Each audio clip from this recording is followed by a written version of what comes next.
छोटेपन को लेकर रमेश हमेशा उसका मजाक उड़ाया करता था।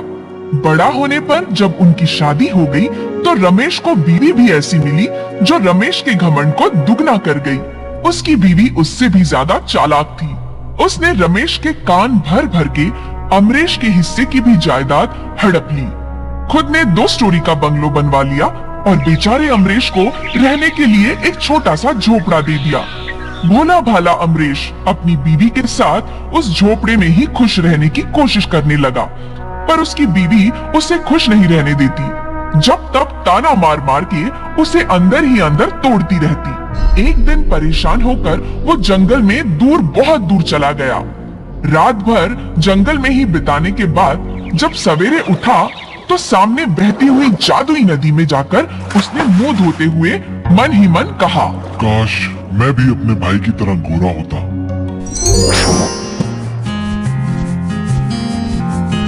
लगता है इन्हें पता चल गया, रात भर मैं घर पर नहीं था, इसलिए मुझे ऐसे देख रहे हैं।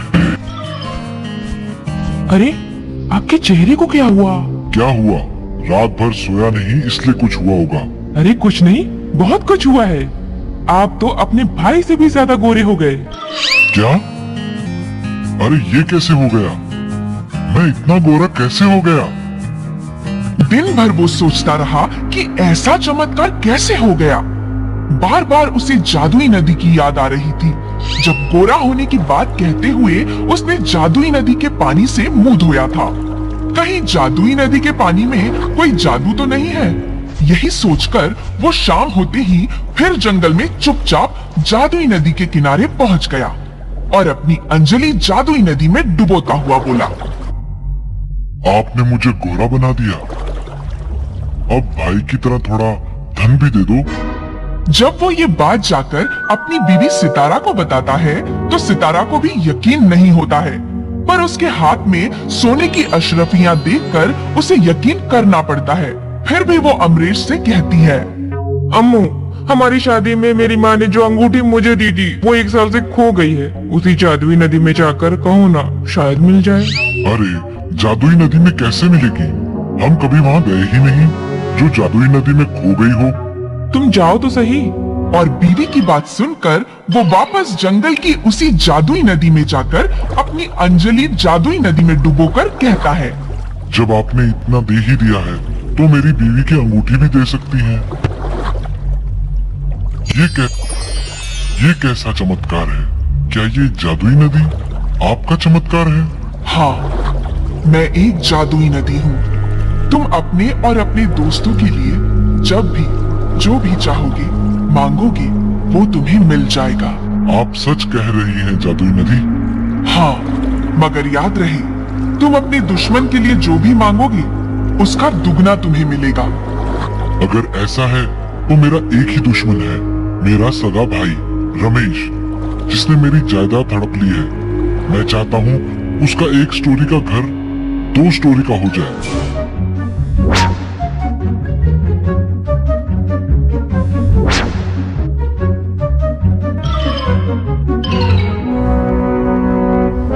इतनी बड़ी उपलब्धि, ये इतना गोरा रंग, इतना बड़ा मकान इसके पास आया कहाँ से? यहाँ दिल का अच्छा और भोला अमरीश उस जादुई नदी के सहारे मजबूर लोगों की सेवा करने में लग जाता है। वो उस जादुई नदी के बारे में किसी को कुछ बताता नहीं है, पर किसी की भी कोई भी चीज खोई हो या किसी को किसी चीज की जरूरत हो तो वो जादुई नदी किनारे जाकर पानी में अपनी अंजलि डुबोता और वो चीज मांगता, उसे मिल जाती। यहाँ तक कि उनके गांव के जमींदार का बच्चा एक दिन खो गया। उसे कभी भी न पूछने वाला जमींदार भी दौड़ा दौड़ा उसके पास आया तो अमरीश ने उसे दूसरे दिन आने को कहा और रात को चुपचाप जादुई नदी किनारे पहुंच गया। जादुई नदी में अपनी अंजलि डालकर उसने कहा, हे जादुई नदी, आज तक जमींदार ने कभी भी मेरी इज्जत नहीं की, पर उनका बेटा खो गया है। बेचारा बहुत परेशान है, उनका बेटा मिला दो। गांव के जमींदार का बेटा मिलने के बाद तो अमरीश की ख्याति चारों तरफ फैल जाती है। अब हर कोई उससे मदद मांगने पहुंच जाता है।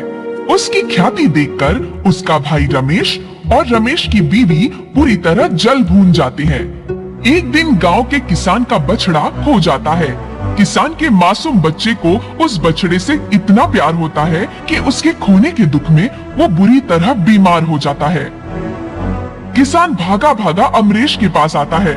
उसके बच्चे की हालत सुनकर अमरेश उसे दिलासा देता है कि उसका बछड़ा कल सवेरे मिल जाएगा।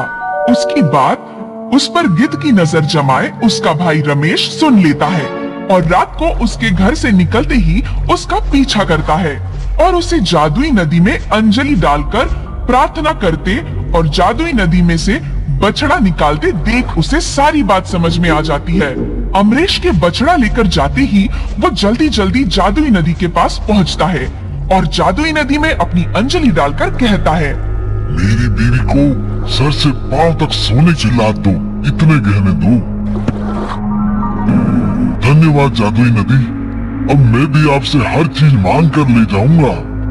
हाँ, मगर याद रहे तुम अपने दुश्मन के लिए जो भी मांगोगे उसका दुगना तुम्हें मिलेगा। मैं भला अपने किसी दुश्मन या दोस्त के लिए कुछ क्यों मांगूंगा? मैं तो जिंदगी भर अपने लिए ही मांगूंगा।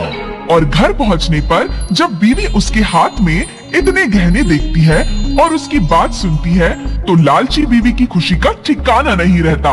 वो कहती है, इस तरह से तो हम दुनिया के सबसे अमीर हो जाएंगे, कोई हमें टक्कर भी नहीं दे पाएगा। क्यों नहीं दे पाएगा?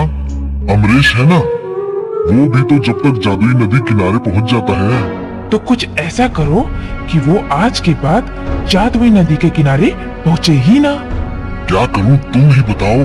तुम्हारे कहने पर ही अपने भाई को धोखा देकर उसकी जायदाद हड़प ली थी मैंने। उसे अपाहिज कर दो, अधमरा कर दो कि वो उस जादुई नदी तक कभी जा ही ना पाए।